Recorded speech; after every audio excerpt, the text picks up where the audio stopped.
Saudara, petugas pemadam kebakaran berupaya menyelamatkan dua bocah kakak beradik yang terkunci di dalam kamar mandi rumahnya di Makassar, Sulawesi Selatan. Keduanya terjebak selama hampir 1 jam. Dua bocah perempuan kakak beradik terkunci di kamar mandi rumahnya di Kompleks Budidaya Permai, Kota Makassar, Sulawesi Selatan. Pintu tak juga bisa dibuka. Orang tua kedua anak lantas meminta bantuan ke petugas pemadam kebakaran. Tim rescue Damkarmat Makassar yang datang ke lokasi langsung berupaya membuka pintu kamar mandi tersebut. Setelah 15 menit, pintu dapat dibuka dan kedua bocah berusia 3 dan 10 tahun ini berhasil dikeluarkan dalam kondisi sehat dan selamat.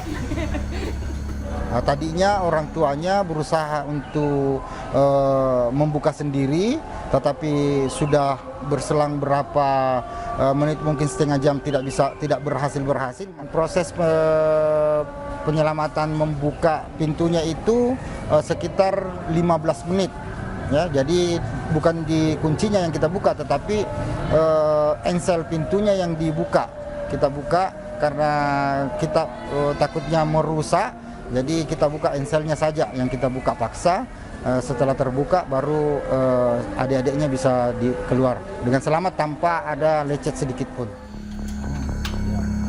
Dua bocah terkunci di kamar mandi ini berawal saat sang kakak hendak memandikan adiknya. Saat di kamar mandi, sang kakak sempat memainkan kunci pintu hingga macet dan tak bisa terbuka. Alhasil, keduanya terjebak di kamar mandi selama hampir 1 jam. Arif Tirtana, Kompas TV, Makassar, Sulawesi Selatan. Saudara, jenazah dua mahasiswa UGM yang tewas dalam tragedi kapal terbalik saat KKN di Maluku Tenggara dimakamkan di kampung halamannya. Pasca insiden ini, UGM akan melakukan evaluasi terkait kegiatan KKN.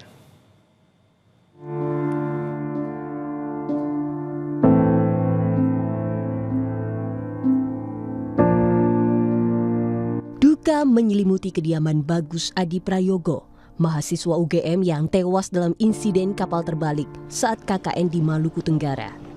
Sang ayah nampak berusaha tegar saat jenazah sang putra tiba di rumah duka di Bojonegoro pada Kamis dini hari.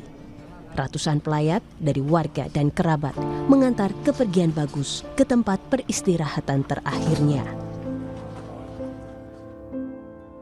Duka juga terasa di rumah Septian Eka Rahmadi. Jenazah Eka tiba di kampung halamannya di Sumbawa pada Kamis sore. Tangis haru keluarga menyambut kedatangan jenazah Eka. Meski terpukul dengan kepergian Eka, namun keluarga Eka mencoba tegar menghadapi musibah ini. Tak hanya bagi keluarga, kepergian korban juga meninggalkan duka mendalam bagi sivitas Akademi UGM. Doa bersama digelar di Balairung UGM. Bendera setengah tiang dikibarkan di halaman kampus sebagai bentuk ungkapan duka cita. Ikut berduka cita karena dia itu sosok yang ceria, terus kayak nggak pernah nunjukin kalau dia tuh lagi sedih gitu loh. Pasca peristiwa itu, pihak UGM akan melakukan evaluasi agar program KKN selanjutnya bisa berjalan aman dan lancar.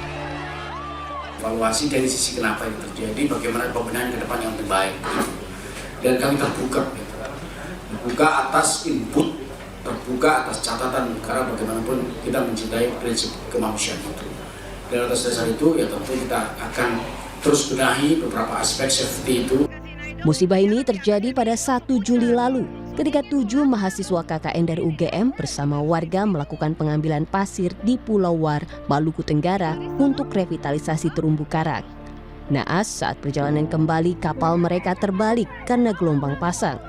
2 mahasiswa tewas akibat kejadian ini. Tim Liputan, Kompas TV.